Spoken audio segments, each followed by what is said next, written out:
There we go. Hello, welcome to the stream.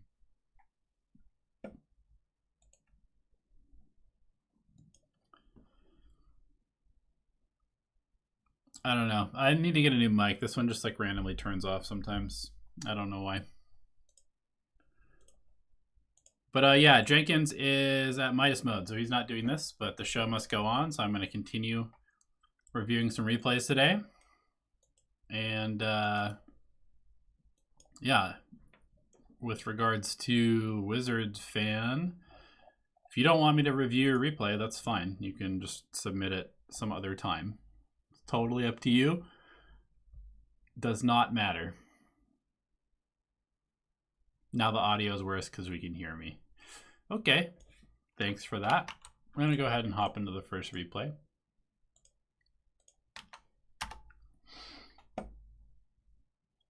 What the hell?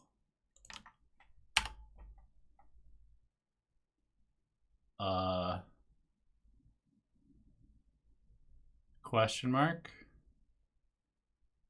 All right, Hockillionaire. I don't know why you're submitting a Watcher of Samsara game for me to review, but it's not going to happen. So I'll just move on to the next one.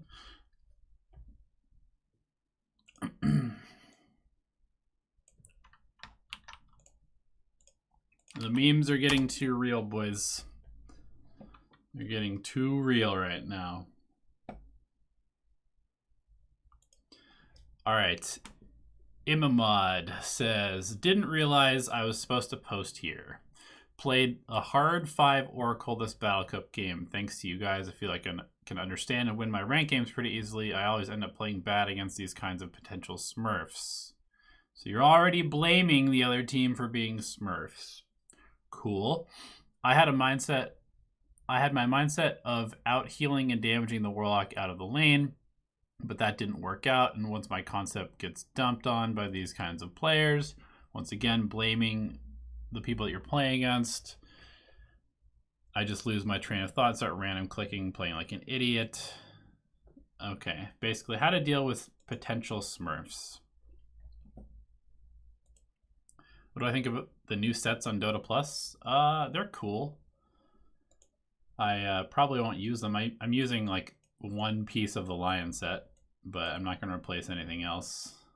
You know, this is my OG lion set that I'm probably going to use, but I need to get my hand leveled up, so I'm going to use that one. Crystal Maiden, I'm using most of it because it's pretty cool, other than the Immortals. And then the Slardar one I didn't even buy because my Slardar set is already really dope.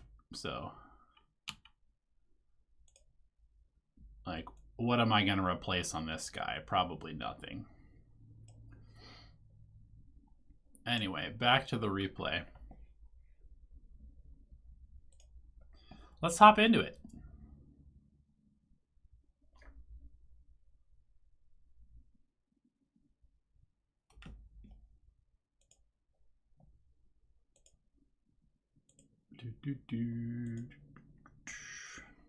You know what? Without Jenkins here, I need a little bit of audio, otherwise I'm going to lose my mind. Keep it kind of chill, though. How about that? Alright, so we have an Oracle supposedly out healing Warlock Harass. And you're laning top with a Chaos Knight.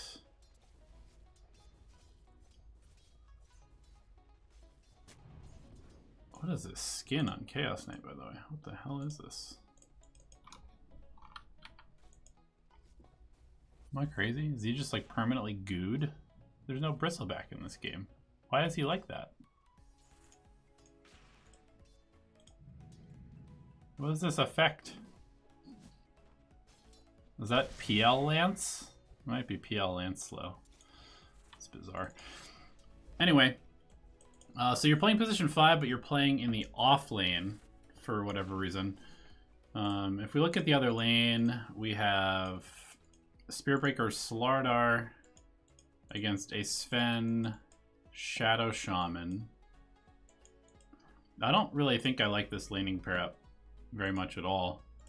I kind of feel like you should be switched because this guy actually can't out-harass this on a Slardar very well because he's slow and melee range, basically. And he can get kills with the Chaos Knight. So I'm not really sure why you guys decided to lane it like this. It doesn't make a lot of sense to me. But now that we're here, how can we play?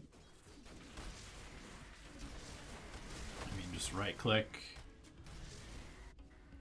a bunch. You should definitely be looking to pull this lane back as soon as possible.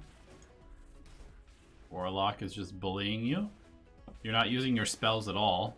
You should just be using your spells. It does 120 damage for 100 mana. You have 2 mangoes. You have used 0 spells. And you're just taking right clicks from this guy and giving basically no resistance.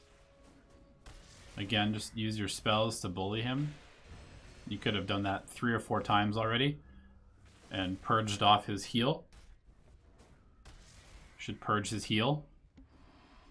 If you're not aware, this is a purge, which means that you can remove positive buffs from enemies and also negative buffs from your heroes. So anytime that Warlock uses a heal, you should just remove it immediately.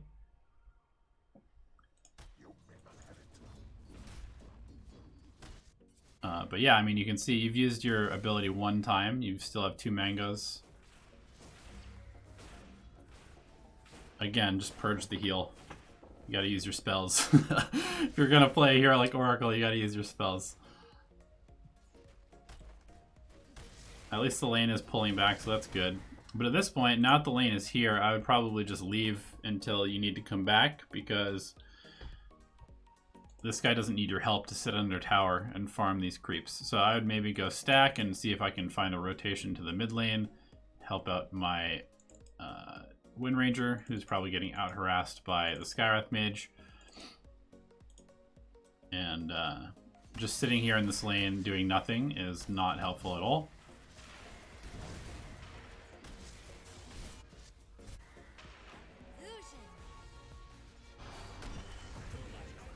This is not a good TP. And the reason that this is not a good TP is, number 1, it's way too late to have any impact in this fight. You need to TP right now if you're gonna go. Like 3 seconds ago you needed to TP. But you're gonna wait to see this guy die, and then you're gonna TP down there. Second of all, it's a extra bad TP because at the same time as you make this TP, you'll see that the lane is now pushed up again. So not only are you showing up too late to actually impact this fight, but you're now leaving your Chaos Knight alone with the lane pushed up before you even pull or help him with anything.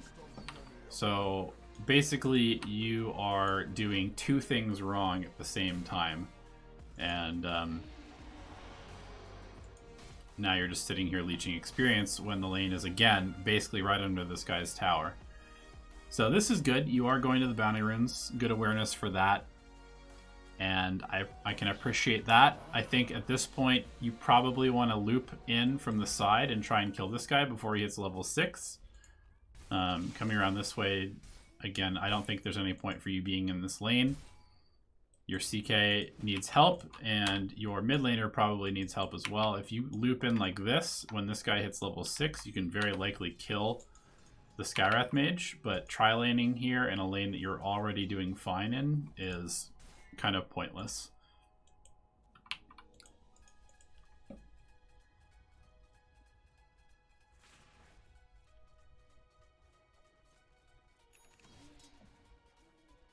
Also, I noticed that in your items that you've bought, you don't have any sort of mana regeneration or HP regeneration. I guess with Oracle, you probably don't need HP, but you should definitely have some mana in the form of clarities.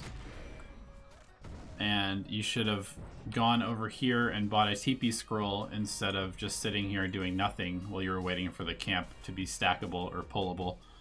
Because you spent about 15 seconds just sitting here where you could have gone over here and bought a TP and then walked back over here, and then you could have TP'd up here and saved your Chaos Knight.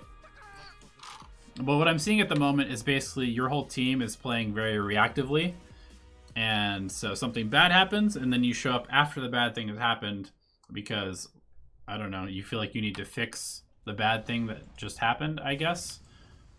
But if you're going to play support, the entire purpose of playing support is to anticipate what's going to happen and then be there to stop that bad thing from happening or to create a good thing. So you have to practice foresight a lot more as a 5. And surprise, surprise, you're playing Oracle, so you should be able to practice some foresight. I don't really care about missing those stacks. It's not a big deal.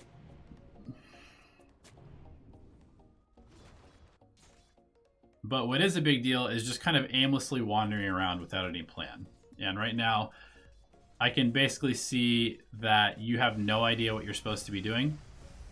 And so you need to actually spend a little bit of time thinking about what your plan is for the next 30 seconds and then execute said plan.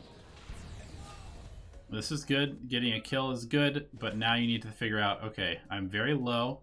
Definitely do not go use this shrine. I know you're going to go use this shrine, but do not go use this shrine. You should go back to base.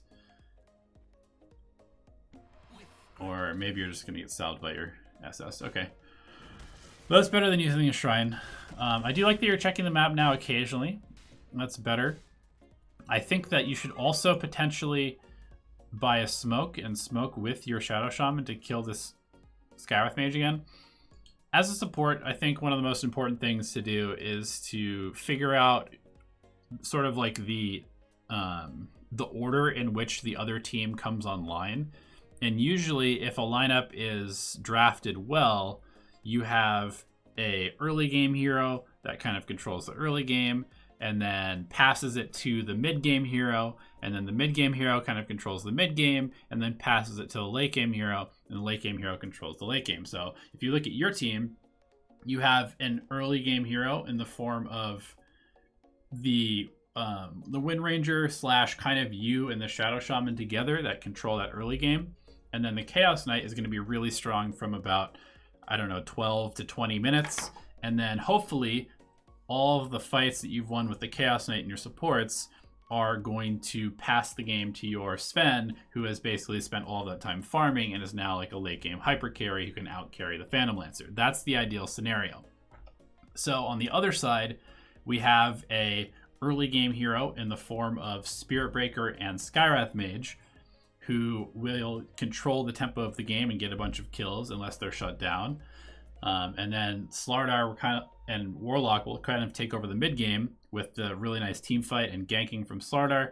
And then Phantom Lancer obviously becomes the late game hero for them. So in that order, if you can disrupt sort of like the passing of the baton by killing the Skywrath Mage 3 or 4 times in the laning stage and make him have a really shitty early game where he doesn't get a Rod of Atos early, where he doesn't feel safe rotating around and getting kills, then suddenly you've bought yourself an entire section of the game where you can do whatever you want. So if you kill a Skywrath Mage and shut him down, suddenly instead of having like 8 minutes of safety during the laning phase, now you have like 15 or 20 minutes.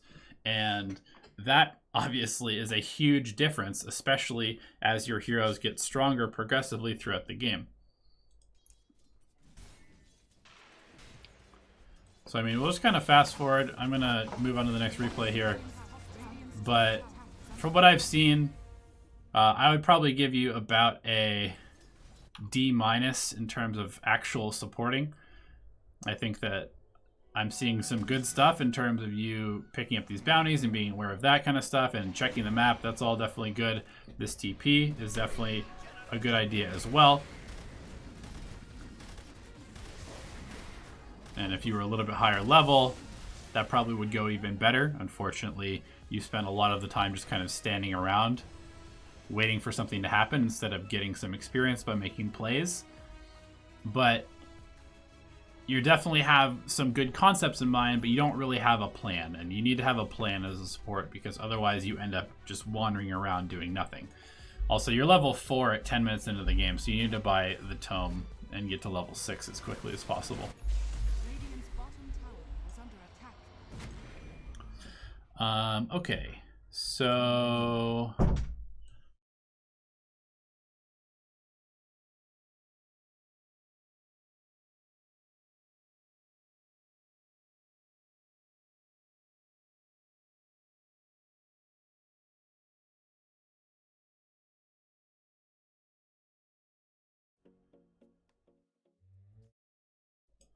On to the next one.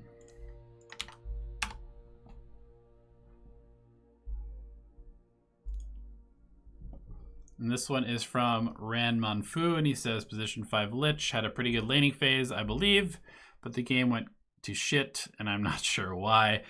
I felt pretty useless after about 15 to 20 minutes, taking my time with calibration games like you suggest. You're 3 and 5 so far. That's fine. Don't feel pressure to win every single game, and you'll enjoy Dota a lot more.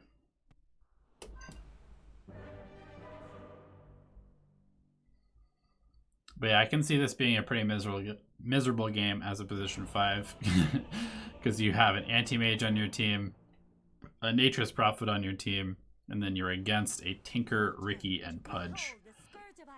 So that sounds awful.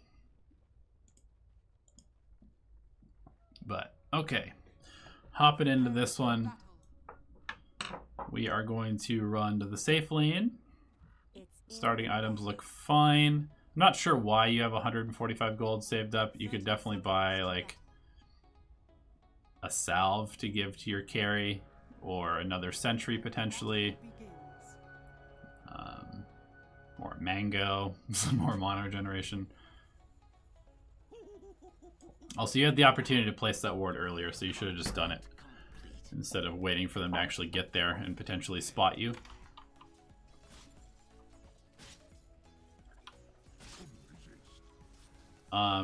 Also, Frost Shield level 1 is not really the build anymore unless you are A, trying to run people down, like let's say you're playing with a Juggernaut, or like a Sven or Wraith King or something like that, and 2, you want to make sure that you do not let this guy get to this location for free because he's a melee hero and you're a ranged hero. So, oh, and yeah, definitely you should just have 2 sentries because you're against a Ricky, so you don't know where the Ricky is. I guess he's playing bottom lane, but he may move up top.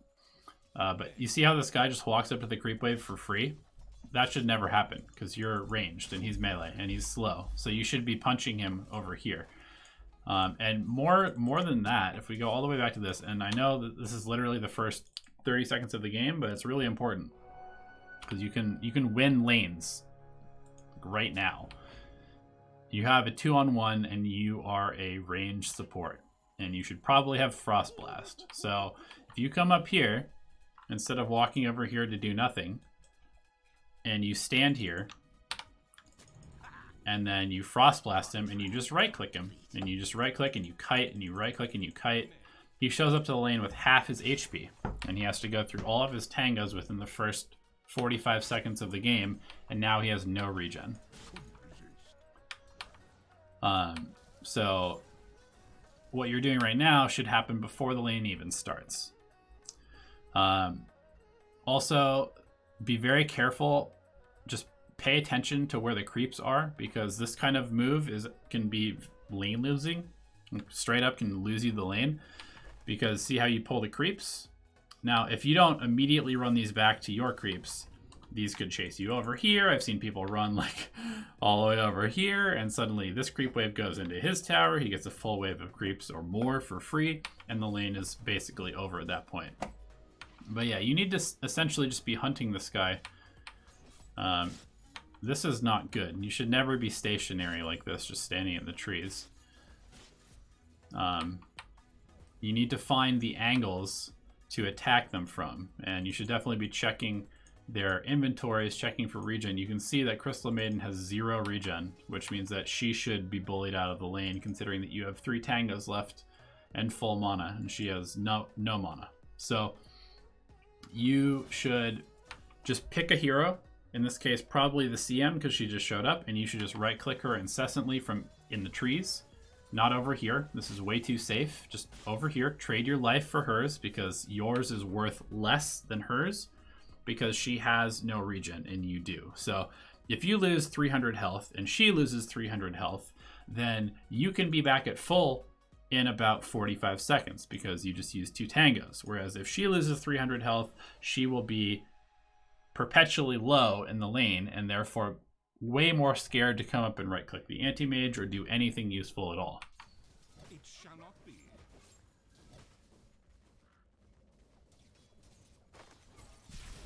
I mean, you can see we're on her perspective right now, and her and the Pudge, you know, they see you. They're just constantly seeing where you are. You're not creating any sort of mystery about where you're going to be attacking from. And they basically feel no impact of you, you know, being aggressive in the lane. You can see that with the two of you up together, you can very easily just force them out of the lane. So this should happen every single time they show up if they're not going to bring any regen. Now that the lane's pushing up and you know that you can be aggressive, you need to go over here and pull, which it looks like you're doing. So this is perfect. It's exactly what you should be doing at this point. Unfortunately, don't get the range creep, but this means that you will probably be able to deny most of this camp, or most of this wave, as well as last hit the camp, so that's good. You can see it pulls the lane back. That's excellent stuff.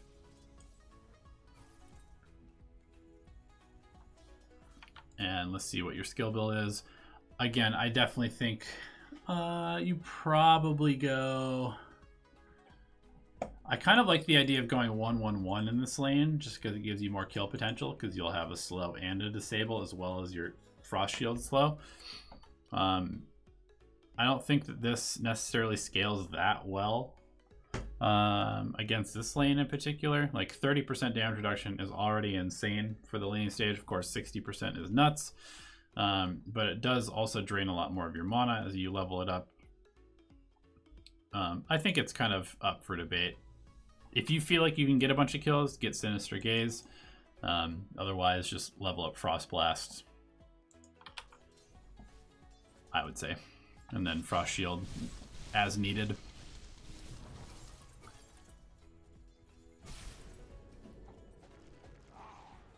You can see this, pulling this creep over here is definitely kind of messing up the lane equilibrium a little bit. Now, as soon as you see Ricky up here, you should essentially, I guess, bully them because they're very weak. So your lane is quite strong right now. This feels good. You should be buying a stick. You already have it. Perfect. And then because you're strong, you should definitely be doing exactly what you did there, which is to go get the bounty runes. We need to pull the lane back at this point. But ultimately, I think you're doing a pretty good job supporting in this lane.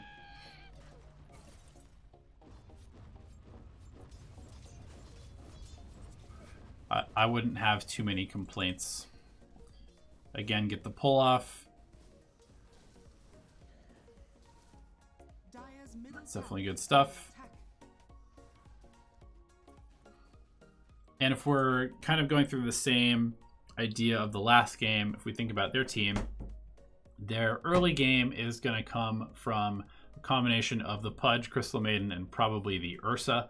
Mid game could be dominated by the Ricky or Tinker, depending on which one has a good start. And then the late game, of course, is very hard to deal with both the Ricky and the Tinker if they get farm. So really, if you can kind of shut down this Ursa, then your whole team will feel fine. But at the same time, I think that you guys really just need to make sure that the anti-mage has a good game, because he should be able to do whatever he wants for this entire game. I don't really see anything that deals with an anti-mage very well, other than maybe like a Ricky, if the Ricky gets super farmed. And so I would probably spend some time stacking camps for your anti-mage and just generally empowering him like you have been doing pretty well this entire laning stage. I'm going to skip ahead because you said that this game suddenly got hard after about 15-20 minutes. So here we are at 15 minutes.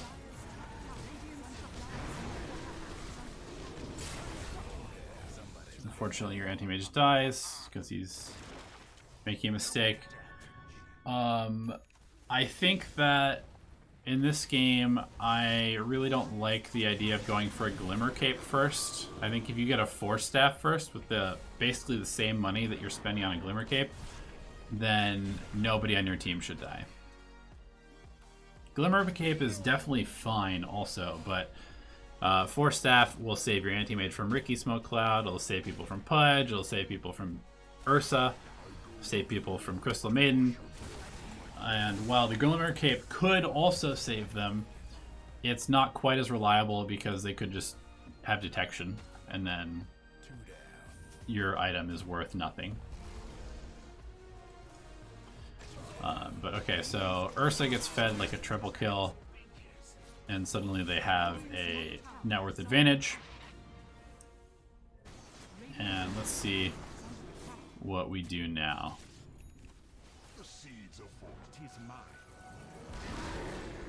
Yeah, so that's kind of what I expected to see.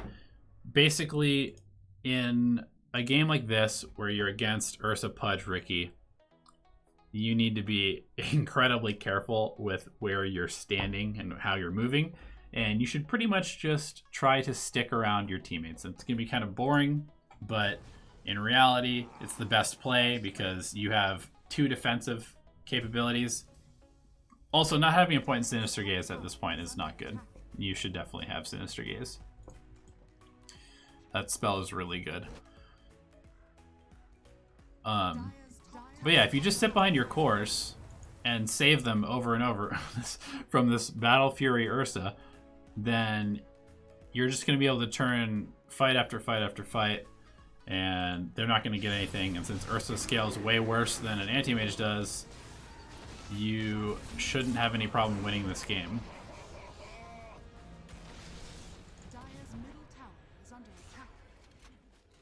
Also, I would definitely carry Dust against a Ricky because he doesn't really have any way to dispel it. So it's probably more value than just putting sentry wards everywhere. Sentries are definitely important and good, but carrying Dust against a Ricky is also incredibly good. Right here, if you had Sinister Gaze, this guy dies.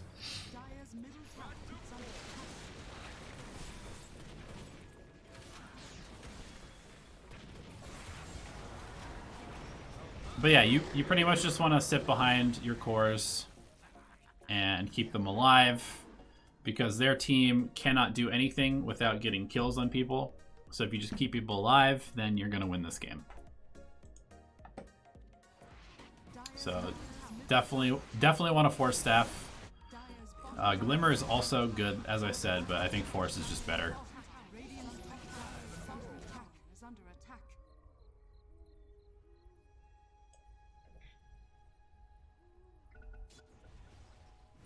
And one other thing that you can do this game, because it is a little scary for your anti-mage and your Nature's Prophet to split push, is you can go like smoke yourself into the trees and then just put wards in the lane that your anti-mage or Nature's Prophet wants to split push, just like sentry, sentry, sentry, observer, and then you just sit over here, and then there's just a line of sentries and an observer ward that is scouting all of this area, or you could put an observer up here and do like sentry, sentry, sentry, and then you just sit here, and your anti-mage comes up and kills his creep wave, and then he backs off and farms his camp, and then he comes back here and kills his creep wave, and you're just sitting here, you're hanging out, you're getting experience from him killing these creep waves near you. And then if Tinker does show up to try and initiate, and let's say like Ursa comes here and Tinker TPs in the trees, then you just kill the Tinker and you get out, and your anti-mage gets a kill on the Tinker and life is good.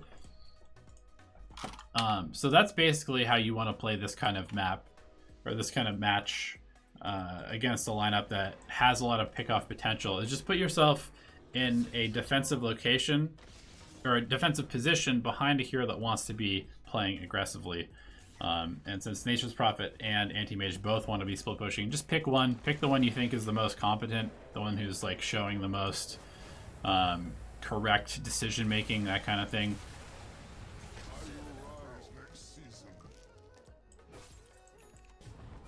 And just play around that.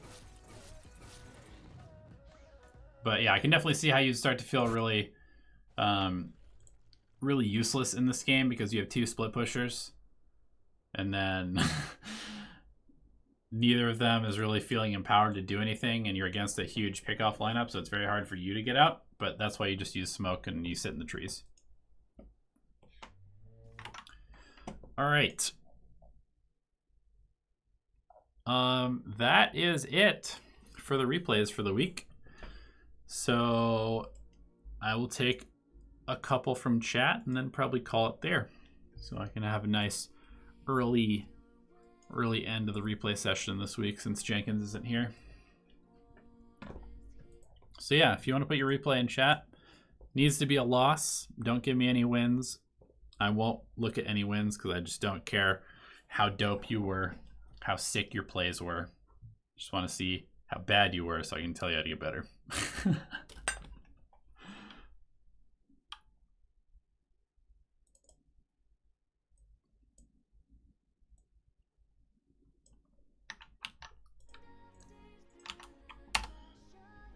Alright, position 5 Disruptor. When having a bad start, I'm struggling so badly to get into the game again and usually don't bring any value to the game and feel worthless, which makes you take higher risks and then you feed. Sure, that is a pretty standard pattern. Unfortunately, this replay is over a week old, so I can't look at it. Sorry, I'm going to go on to the next one, which is from Wizards fan, Safe Lane PA.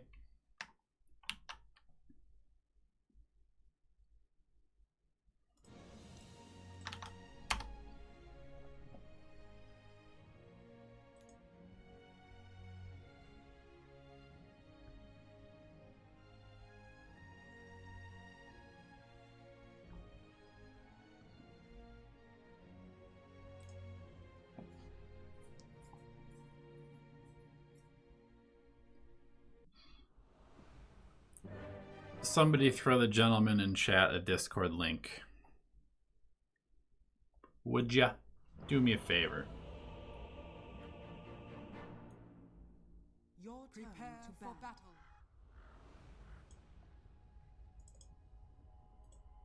Alright, first things first. Why do you have a Quelling Blade in your inventory before the game has started? You can buy this item right here at the side shop. So this could be a salve. It could be some stats. It could be several mangoes so you can continue to spam your Stifling Dagger.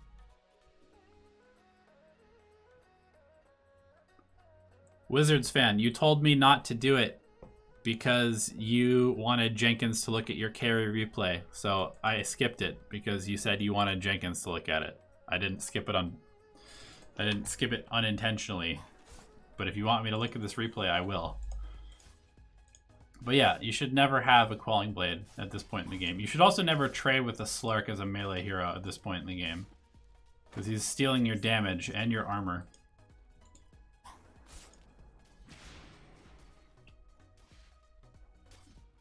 This is just a nightmare. You guys are making very questionable plays. This is... okay. I can't fault you necessarily because I know that you're relatively new to the game, but this is not a lane that you want to trade against. So because of that, and you should be able to realize this after the first couple of hits. Like, you see Slark come up, you dagger him, that's good, but then you start trading and you can just see how much more of your health is going away than his health. That's not a good sign. At that point, you should just be like, all right, I can't trade with this guy, so I'm not going to. And you go up here, and this guy starts hitting you, and you're like, uh-oh, he's ranged and I'm melee. So that doesn't feel good either. So if there's two heroes that are out trading you individually, you should probably just not trade with them at all. So I do like that you're running away now, but this is like 2 to 3 tangos that are gone before the game has even started. And now you're going back in, and I assume you're probably either going to die or you're going to end up going through all of your regen before the game has started. This is not a good trade. This is not how you want to start the laning phase.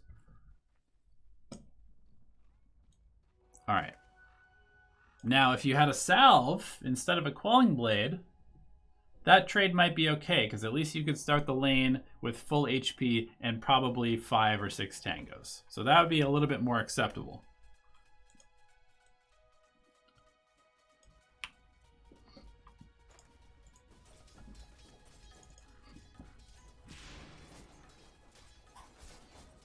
So again, Because this is a difficult lane for you, because they have this silencer who can just trade from range without drawing any creep aggro, you really need to start practicing creep manipulation. That kill doesn't matter. Don't do stuff like that. This is your home, right here. There's no reason to leave your home. This is your happy place. You're farming under your tower. There's no reason to go for this kill. So I want you to look at something right here. You've got... Look how close you are to your tower. This is home base. This is safety. This is safety. This is not safe. So you want the laning stage to happen here. So this is fine. This is good. You get the last hit under tower. I appreciate that. You're going to get the last hit on the range creep. I would definitely use a dagger as many times as possible to secure a range creep. Right here is where everything starts to go bad for you. You're just eating right clicks from this guy. He's going to continue right clicking you over and over and over. You're chasing a hero that is effectively dead already. I know you want the first blood gold, but it's actually not that important. This guy is effectively dead because he has 1 tango and he has 77 health. So if he uses 1 tango, he's going to have like about 200 health by the time it's over. And that means that you and Quap can throw 1 spell at him and then he will be completely unable to lane. So right now what you're doing is you're making the Slark actually take a good trade because you're literally doing no damage to him and you're almost dead. So you get a first blood, which of course gives you a little bit of extra gold, but you also end up going through all of your regen, and you might even die here, I'm not sure. And then you pick up a Wraith Band from base, and a Circlet, but no more regen. I'm not entirely sure how you plan to sustain in this lane. Okay, there's tangos. At this point, also, you want to tell your Queen of Pain to pull. I know that this is a low-level replay, but you should still ask for them to pull. And if they won't pull, then you can use your Quelling Blade and cut this tree, and you can pull yourself. And just try to manipulate the creep wave back to safety, because this right here is a lost lane. What's happening right here equals lane over, potentially game over in certain matchups. Like, as a carry, your whole job is to try and keep the lane in a place where you can get farm, and if necessary, you can bully the other team out of lane. But obviously, considering that you cannot outtrade them at the moment, maybe you can like 2 or 3 levels from now, but right now you cannot outtrade them. You want to play in a safe area. Once you start feeling like you can outtrade them, then you can start making these aggressive plays. You don't have to worry so much about the lane equilibrium, because even when the lane is up here, you can still bully them out of the lane. But right now you're basically just making this Slark the safe laner, and you can see he actually has the most farm. The most last hits, because he's just getting fed 3 creep waves under his own tower where you can't harass him at all. So your Queen of Pain actually does pull. That's really excellent. And you should just be basically sitting here. You can pull these under tower. This is fine. I would definitely eat a tango right now. And yeah, just try and pull these creeps around and just last hit them without taking too many free hits from the silencer. That was a good trade. I like that. I appreciate that. But now what you want to be doing is you want to be sitting back here. And then once this creep starts to get low, you want to walk up, aggro pull off the silencer, pull this 1 creep back into your tower and last hit it.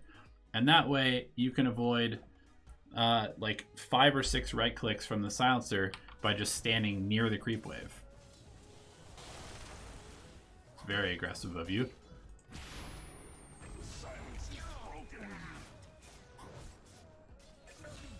So again, this is really important. This is working out for you right now, but these plays are definitely not optimal.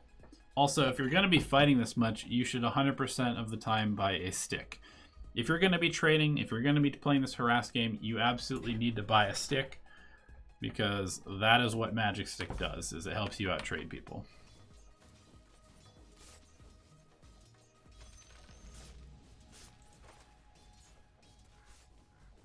Your last hitting mechanics look great, by the way. I wouldn't say that you look like a herald while you're last hitting. So continue to use those mechanics, but then let's talk about decision making a little bit more. One of the best things that you can do if the lane is pulled up like this and you have a creep wave. So right here, if you go up to about here and you aggro all 3 of these melee creeps by right-clicking the Slark, and then you run backwards, you can drag all 3 melee creeps to your 2 range creeps. And then there will be 3 melee creeps running this way, which will start hitting the Slark, potentially, if he right-clicks you. They'll also run up and maybe kill this range creep. And then there will be 3 melee creeps hitting your 2 range creeps. So at that point, then Slark has to decide, do I want to go back and deny the range creep, which is going to be hard because you can dagger it, or he has to decide, do I want to go last hit these range creeps, which is definitely the better play for him. But at the same time, it's going to put him in a position where he has to run behind your creeps and also not be able to deny you any of these creeps over here because the lane has split into 2 different parts. Plus, if he doesn't come over here, or even if he does, you're going to kill these 2 range creeps first, which is going to then pull the lane back towards your tower, which is where you want to be playing anyway. But letting this lane just kind of passively sit here is putting you in a really dangerous position. You can see it's very easy for Silencer to just come in from the trees and do half your HP and damage, and then you have to run away and you're suddenly missing, you know, 3 or 4 creeps, 3 or 4 last hits.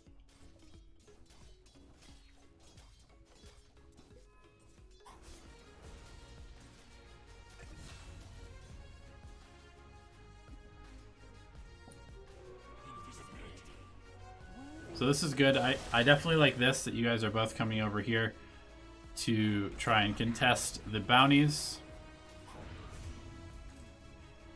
But yeah, you're definitely still not at a place where you can trade with this other team. This is very ambitious of you. Once again, I really think that you need to focus on regen. So stick, you know, potentially rushing a Ring of Health if that's in the cards, buying more tangos, buying some salves. But you're playing at like 30% health this entire lane because they out harass you, and then this happens. So you will die here.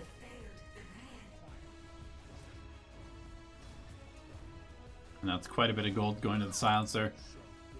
But more importantly, let's see what happens. So you respawn, you get your boots, you get 2 Wraith Bands, and then you show back up the lane with no regen. So I want to see how long it takes for them to harass you out of lane.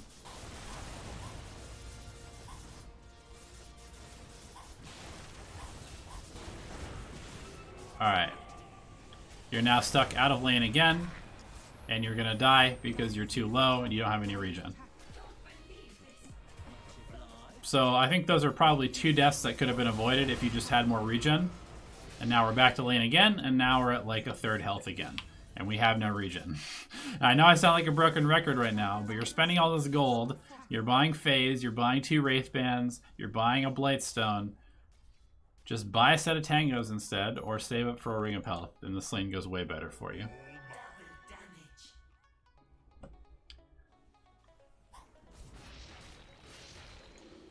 Double damage ganking mid.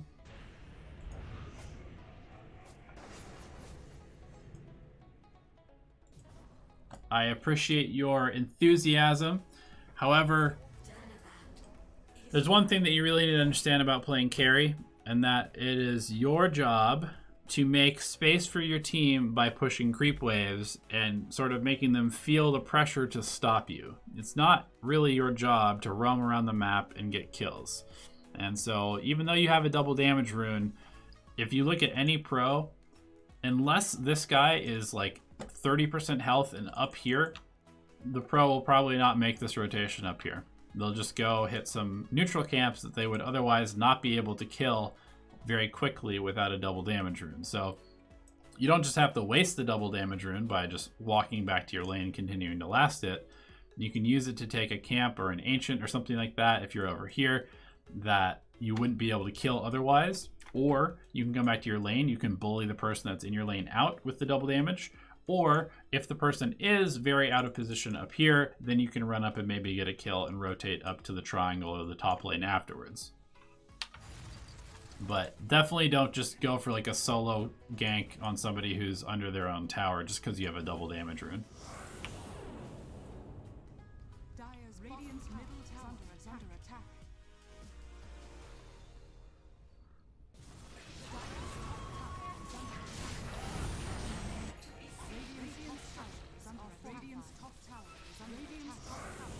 Alright, so this is the correct play. You want to be as far away from the other team and your teammates as possible for the next, like, 25 minutes. You should immediately TP to the top lane and just farm the triangle right now.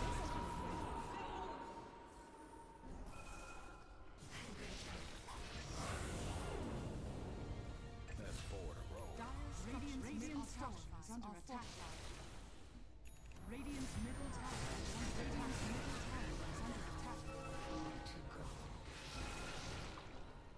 I'm basically seeing a lot of you running to fights when you have no business being at fights because all you have is 2 Wraith Bands and Phase Boots.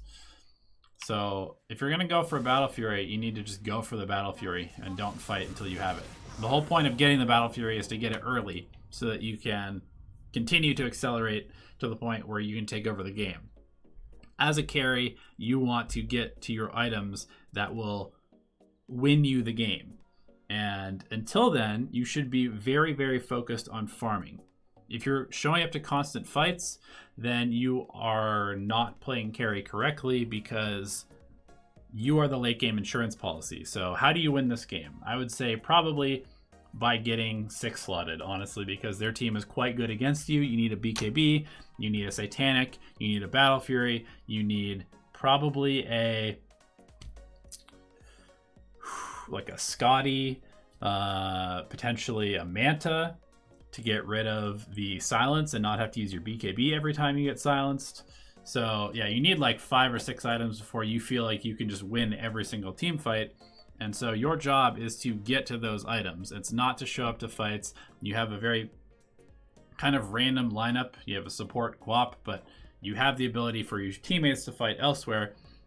And instead of running to every single fight that you see on the map, you should run away from every single fight you see on the map. Like right now, if you're just up here pushing this tower, this would be a wave of creeps, probably several waves of creeps, as well as a tower. And this fight would continue to go exactly as it is, because right now, you're adding the equivalent of like 10 right clicks to the fight, and that's it. You're not actually adding any damage that isn't already there. And instead of getting farmed, you're kind of just feeding your gold away. You know, we're 20 minutes in and you're nowhere near your Battle Fury, so this Battle Fury timing is essentially irrelevant. And so it's no surprise to me that we're 35 minutes into the game, they're pushing your racks, you don't have a BKB, and so fighting is almost impossible for you. This is like a perfect example of every single low-level carry player's playstyle. And it's just too much focus on fighting, not enough focus on farming. And if you just spent 80% more time farming than you spent fighting, you would win 80% more games.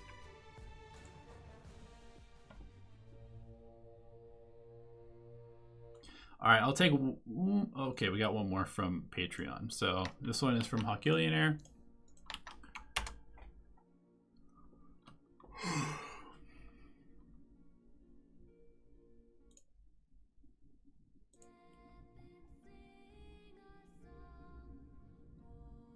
We're playing Bane. Hard support Bane.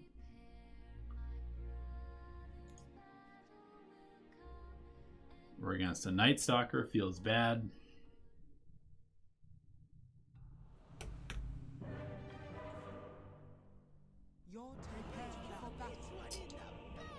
Didn't know what the hell to do. Felt useless. So, extremely early game heavy lineup on the other side. Although yours is also pretty fight heavy outside of Lifestealer. So you guys should be able to hold your own. We're walking up here. We get a sleep off. That's a yikes.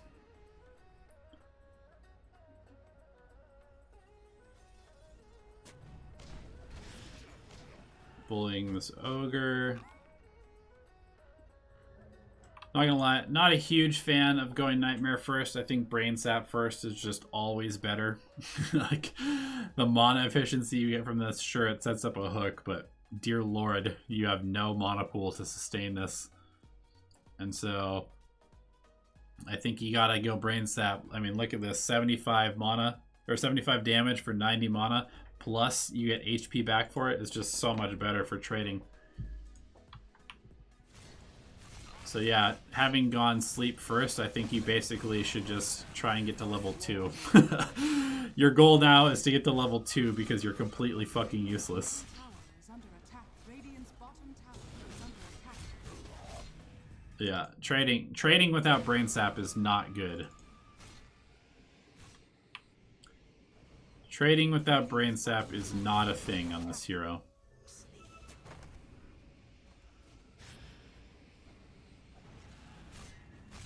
Also, you're against an Abaddon, so there's actually no point in using Nightmare ever.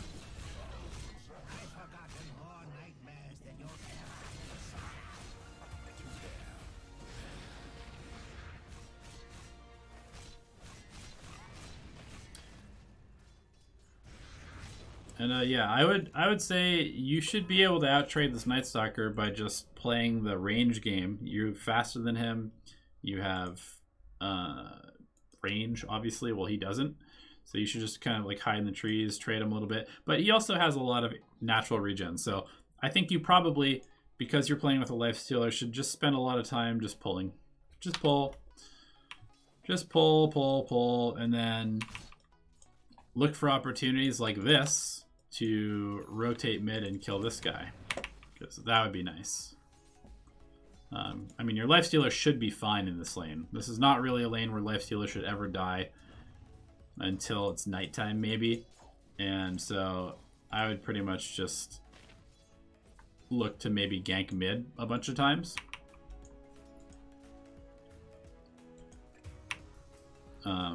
Like right now, obviously getting the bounty runes, super important.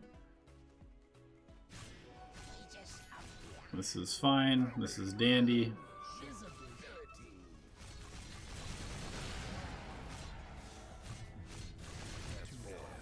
It's kind of unfortunate that he's invisible, but at the same time, I really just don't think you have any business being in this lane. There doesn't really feel like there's any impact in this lane, and so getting early boots, maybe buying some smokes, buying early dust, and making rotation to kill Invoker seems really good. You know, placing a ward over like here or here or here, and then just going top and beating up this Ursa also seems pretty good. But yeah, I think that this is a lane where Lifestealer should be completely fine alone, and so you might as well leave him alone so that he gets a lot of levels and experience easily. And, you know, barring that, of course, you can just chain pull over and over and over and basically spend no time harassing them, because you just don't need to. There's really no... You can't, first of all, you can't out-harass them, and second of all, it just doesn't accomplish very much.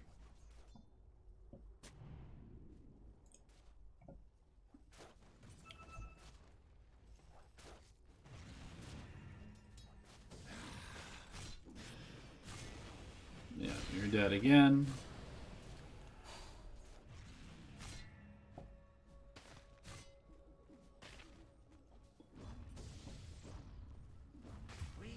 Okay, so let's see. Now what happens? Where do you go after this? If the answer is not mid or top, then you're effectively throwing the game. Okay, at least you go mid. Mid is good. Unfortunately, you go mid with no detection, so you actually can't kill the Invoker either. So we TP mid. I guess we brought him a Midas, which he rushed. And then we run bottom.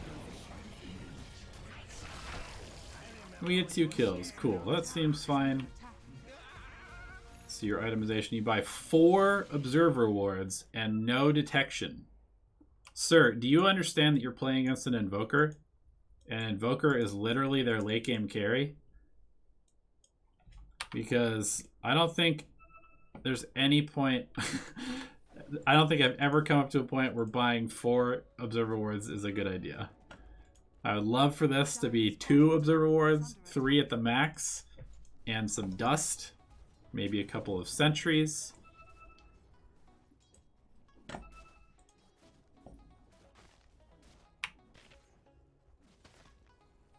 And yeah, it just kind of feels like you're hanging out in this lane where the only contribution that you can make is to sleep the Night Stalker and run away. And that doesn't feel very good as a hero that is predicated on being aggressive. So we have 3 smokes, we have 3 observer wards, and we're still hanging out in the bottom lane. 10 minutes in, you need to get level 6 because then you can actually kill anybody on the map. I think 12 minutes in to be level 6 is way too late.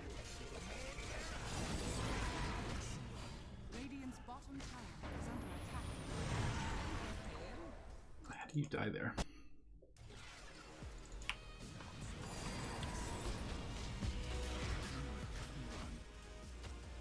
Too aggressive with your positioning.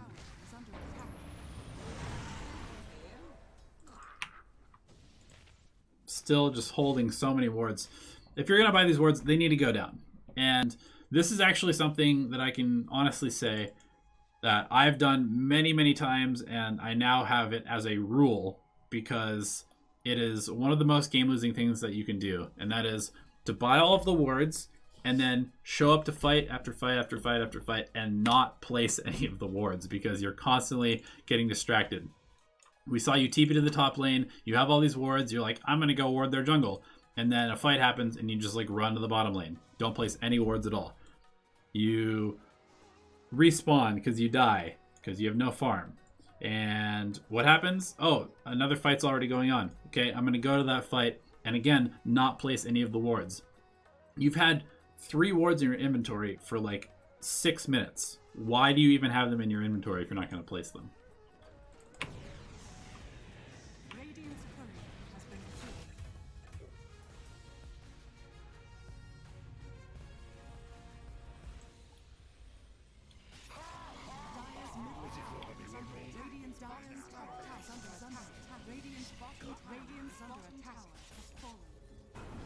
Again, TPing to another fight. There we go. We finally place a ward after 6 minutes of it sitting in our inventory. Still have 2 wards left. We're dead again. We still have no vision on the map. We're just continuing to show up to fight after fight after fight. That was a good fight to actually take because it was right in front of your tower. You guys had all of your stuff. And finally we get our wards up in kind of strange places, but I'll take it because at least they're on the ground.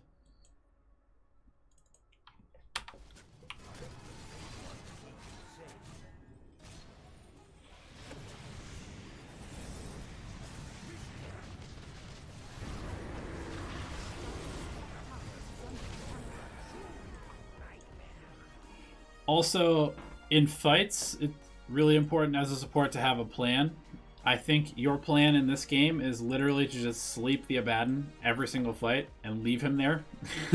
Sleep the Abaddon, grip the Night Stalker, and let your team deal with the rest. Or sleep the Night Stalker, grip the Ursa, grip the Abaddon, grip the important target. And I'd love to see you have some more stats. You have 900 gold. A couple bracers would go a long way. A Basilius. You know, a medallion. All of these things would be extremely useful for you. Once again, we find ourselves with 3 wards in our inventory. TPing to fights across the map, placing no vision on their side of the map. and dying. Now we have 4 wards and 6 sentries in our inventory, and we still have brown boots, and we've had so much gold just sitting there not turning into any items. Oh, I don't know what you're trying to build here. I don't know what you're trying to build. You don't even have anything queued up. The reason that I'm reacting like this is because I've been there. I've played this exact game before, and it's really miserable. And, you know, having done this before, I can just tell you, what you're doing right now is not helping your team. And you would be better served, literally right now, in this second, smoking and going and warding here and here and here and here, so that your team can at least see half of the map. Radiant's middle tower is under attack. But I can tell you're tilted and you just kind of don't care at this point, because you should be going back here to get regen. Anyway, the point being, spend your gold early on early game items. Don't hold wards, and if you die 2 or 3 times in a lane, go somewhere else. Put vision down aggressively somewhere else and try to make plays. Don't just continue to come back to the same place over and over and over and over and over again, doing the same awful thing over and over and over again.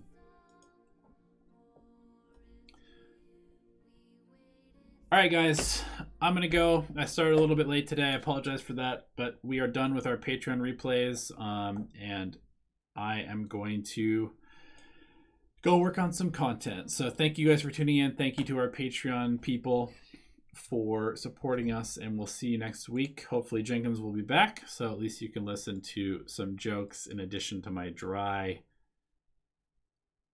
information-packed delivery here. All right, peace.